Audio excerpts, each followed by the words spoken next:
Hello everyone, welcome back to my channel Gyan Jyoti Education Point.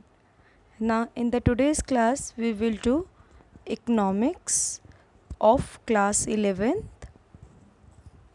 Now meaning of economics. Economics is a subject matter which deals with the study of economic activity and economic issues or the economic problem which are related to money or wealth. तो economics क्या है? Is a matter, subject matter which deals with the study of economic activity. Economic activity वो activities होती हैं जिनमें हमारा motive money को earn करना होता है, जिसमें हमारा मोटिव क्या करना होता है, ये मनी को अर्न करना होता है. और नॉन इकोनॉमिक एक्टिविटीज़ वो अर्न होती हैं, वो एक्टिविटीज़ होती हैं जिसमें हमारा मोटिव मनी को अर्न करना नहीं होता, हमें साइकोलॉजिकल सेटिस्फेक्शन प्रोवाइड करती हैं. ठीक है, हमारा मोटिव क्या होता है, सोसाइटी को वेलफेयर करना होता है in case of non economic activities. तो human being will perform two type of activity, economic activity and non economic activity.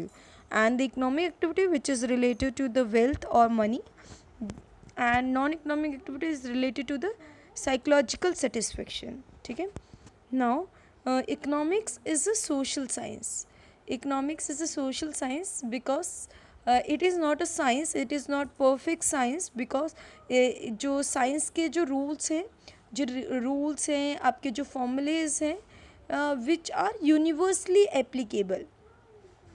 and economics जो है वो deal करती है, it's deal with the human being. और जो human being का जो nature है, it's different, it's person to person. The behavior of human being is different, and on the different time the behavior of the same person is different. So it is a social science, it is not a science, it is not a pure science, it is a social science. So now let's do the economic activities. All those human activities are called economic activities which are related to the earning of money or wealth, like production, consumptions, investment and distribution. Economic problem. Economic problem, you can see here, problem कब arise होती है, जब human की want unlimited हो. Human की wants क्या है, unlimited है, और हमारे जो रिसोर्सेज हैं वो लिमिटेड हैं. लिमिटेड है, रिसोर्सेज क्या है हमारे, लिमिटेड है, स्केयर्स हैं, कम है. एंड अब उन लिमिटेड रिसोर्सेज में से हमें अपनी उस डिज़ायर को, वांट्स को फुलफ़िल करना है. How do we fulfil that? अब हम उनको फुलफ़िल नहीं कर सकते, हम अनलिमिटेड वांट्स को, सभी की वांट्स को फुलफ़िल नहीं कर सकते. Then we have to make a choice, we have to make a choice. और ठीक है, हमें क्या करना पड़ेगा, चॉइस करना पड़ेगा. This is the economic problem. Problem of choice is the economic problem. और यू कैन सी दैट, और उन रिसोर्सेज के ना ऑल्टरनेटिव यूजेस है. I am taking you the example of money, और you can say crude oil. Crude oil से आपको क्या क्या मिलता है, यू कैन से पेट्रोल मिलता है, डीजल मिलता है, रिफाइंड ऑयल मिलता है, केरोसिन मिलता है, गैसोलीन मिलता है. Then all these have alternative uses. ये जो हमारा क्रूड ऑयल जो है वो लिमिटेड है. ठीक है, हमारा क्रूड ऑयल जो है it is a limited resource, और उसके ऑल्टरनेटिव यूजेस है. आई हैव टोल्ड यू कि ऑल्टरनेटिव यूजेस लाइक पेट्रोल है, डीजल है, गैसोलीन है, केरोसिन है, रिफाइंड ऑयल है, इन सब के ऑल्टरनेटिव यूजेस है. और ह्यूमन की जो डिमांड है वो अनलिमिटेड है. लाइक पेट्रोल हमें कार में यूज़ होता है, बाइक में यूज़ होता है. ठीक है, मशीनरीज़ को रन करने के लिए यूज़ होता है, ट्रक को रन करने के लिए डीजल यूज़ होता है, मशीनरीज़ को रन करने के लिए डीजल यूज़ होता है. तो इन ह्यूमन बीइंग की जो डिमांड है वो अनलिमिटेड है. तो ह्यूमन बीइंग की जो डिमांड है वो अनलिमिटेड है, रिसोर्सेज हमारे लिमिटेड हैं, एंड उन रिसोर्सेज के ऑल्टरनेटिव यूजेस हैं. तो बिकॉज ऑफ दैट अब हमें क्या करना पड़ेगा, चॉइस करनी पड़ेगी कि अब हम उस क्रूड ऑयल को कहाँ पे, अब देखो अब हमें सोचना पड़ेगा ना कि कहाँ पर यूज़ करें और कहाँ ना यूज़ करें। सोचना क्यों पड़ रहा है? क्योंकि हमारे रिसोर्सेज क्या है, लिमिटेड है। तो this problem of choice is called economic problem. Now next slide is branches of economics. There are two branches of economics. One is microeconomics and the second is macroeconomics. Now microeconomics, in this economics, in this microeconomics, you can see here is word is MICRO.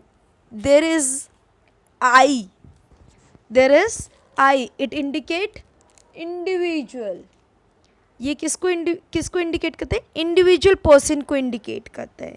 It means यहाँ पे हम सिर्फ individual person की demand को देखते हैं, individual persons की, individual person की सप्लाई को हम देखते हैं, ठीक है, इंडिविजुअल पर्सन की इनकम को हम देखते हैं। तो हम यहाँ पे सिर्फ इंडिविजुअल कमोडिटी का प्राइस देखते हैं। तो here we will look at the individuals के बारे में, हम यहाँ पे इंडिविजुअल यूनिट के बारे में हम यहाँ पे स्टडी करते हैं। Micro economics is the study of behaviour. देखो बेसिकली जो इकोनॉमिक्स जो है वो बिहेवियर को स्टडी करती है, ह्यूमन बीइंग को बिहेवियर को स्टडी करती है, और behaviour of individual units of the economy, individual consumer behaviour, individual producer behaviour, individual firm, individual market. Now micro economics, तो यहाँ पे प्रोडक्ट प्राइसिंग, प्रोडक्ट, देखो product, who will purchase the product? Consumer. तो there is the theory of consumer demand. Who will sell the product? Supplier. The supplier will sell the product, इसीलिए यहाँ पे कौन सी थ्योरी है? Theory of production and cost, ठीक है। तो now input pricing and social welfare. तो यहाँ पे इनपुट मतलब रॉ मटेरियल आपके लिए उसका प्राइसिंग। देखो अब ऑनर को सपोज प्रोडक्ट को मैन्युफैक्चर करना है तो उसको फैक्ट्री लगानी पड़ेगी, फैक्ट्री लगाने के लिए स्पेस चाहिए, और उसने कुछ स्पेस लिया है और उस पर वो क्या पे करेगा? रेंट पे करेगा। फिर देन उसको कुछ कैपिटल लगानी पड़ेगी, एम्प्लॉयज़ हायर करने पड़ेंगे, ठीक है, और कुछ अमाउंट बैंक से भी लोन लेना पड़ेगा। स्पेस रिक्वायर्ड था, स्पेस के लिए रेंट पे कर रहा है। एम्प्लॉयज़ हायर करे तो एम्प्लॉयज़ को वो क्या पे कर रहा है? ऑनर वेजेस पे कर रहा है। बैंक से लोन लिया, उस पर इंटरेस्ट पे करेगा, और कैपिटल पे भी इंटरेस्ट पे करेगा।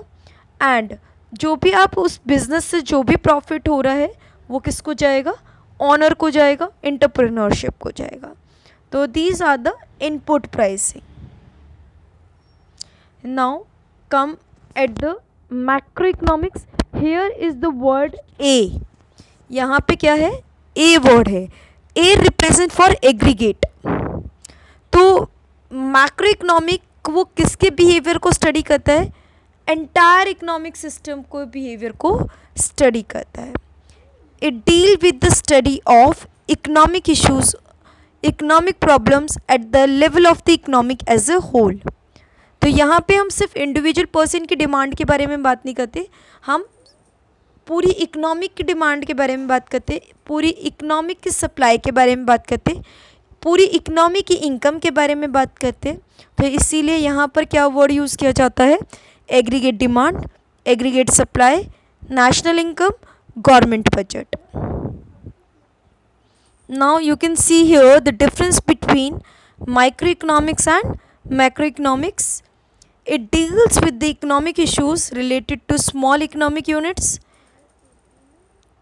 Now macroeconomics, it deal with the economic issues of level of economy as a whole. Individual households, individual consumer, aggregate demand, aggregate supply. Now microeconomics, study of microeconomic assume that micro economics variable remain constant. ठीक है, इसमें हम क्या assume करते हैं कि जो कुछ वेरिएबल जो है वो यहाँ पे कांस्टेंट रहते हैं। कौन से वेरिएबल? मैक्रो इकोनॉमिक्स के जो वेरिएबल हैं वो कांस्टेंट रहते हैं। And the study of macro economics assume that कि जो माइक्रो इकोनॉमिक्स के जो वेरिएबल हैं वो कांस्टेंट रहते हैं। Now the difference between the positive and the normative economics. Now positive economics क्या किस पे बिलीव करती है कि हमारी परफॉर्मेंस कैसी है, रियलिटी पे बेस्ड करती है। ठीक है, पॉजिटिव इकोनॉमिक्स रियलिटी पे बेस्ड करती है एंड नॉर्मेटिव इकोनॉमिक्स कि नहीं ऐसा होना चाहिए उस पे बेस्ड होती है कि दिस शुड बी। तो नॉर्मेटिव इकोनॉमिक्स किस पे बेस्ड होती है? शुड बी पे बेस्ड होती है। I am giving you the example कि लाइक अभी प्राइस किसी प्रोडक्ट का 10 रुपीज़ है। ठीक है, किसी प्रोडक्ट का अभी प्राइस क्या है? 10 रुपीज़ है। This is the reality. तो this is come under positive economics. Like now normative economics का मैं आपको एग्जांपल देती हूँ कि प्राइस 10 रुपीज़ नहीं होना चाहिए। लाइक मैं ये कह रही हूँ कि वो प्रोडक्ट का प्राइस 10 रुपीज़ नहीं होना चाहिए, इट शुड बी 7 रुपीज़। कितना होना चाहिए प्रोडक्ट का price? Price of the product should be 7 rupees. यहाँ पे मैंने वर्ड क्या यूज़ किया कि प्रोडक्ट का प्राइस कितना होना चाहिए? 7 रुपीज़ होना चाहिए। है नहीं प्रोडक्ट का प्राइस 7 रुपीज़, होना चाहिए। This is a normative economics. ठीक है, this is a normative economics. Like government कुछ रूल्स एंड रेगुलेशंस लेकर आती है। ठीक है, कुछ पॉलिसीज़ लेकर आती है, पब्लिक उस पर अपनी ओपिनियन देती है। पॉलिसीज़ तो उसने जो इम्प्लीमेंट कर दी, गवर्नमेंट ने वो इम्प्लीमेंट कर दी। This is the reality. ठीक है, एंड अगर पब्लिक ने अपनी ओपिनियन दी, उसके ऊपर अपनी कुछ जजमेंट दी, ठीक है, तो कि ऐसा नहीं, गवर्नमेंट को ऐसा करना चाहिए था, ये पॉलिसीज़ नहीं लेके आनी चाहिए थी, ऐसा करना चाहिए था। This is the normative economics. Now you can see here difference. Positive economics, it study the economic issues with fact or truth related to the present, past or future. Normative economics studies economic issues based on the opinion. And positive economics, statement of positive economics, what was, what is and what would be. And the statement of normative economics is related to what ought to be, क्या होना चाहिए. Example, government provide health care, increase public expenditure. This is the policy of the government. An example of the normative economics, government should provide the basic health care to all the citizen. Should, government को ये करना चाहिए. तो positive economics, it does not involve value judgement, judgement नहीं होती यहाँ पर. Normative economics में पब्लिक अपनी ओपिनियन देती है, जजमेंट देती है. That is known as a normative economics. Now that's it. The economic problems, meaning and economics and the economic problem we will do in the next class. Thank you for watching my videos. Please like, subscribe my channel.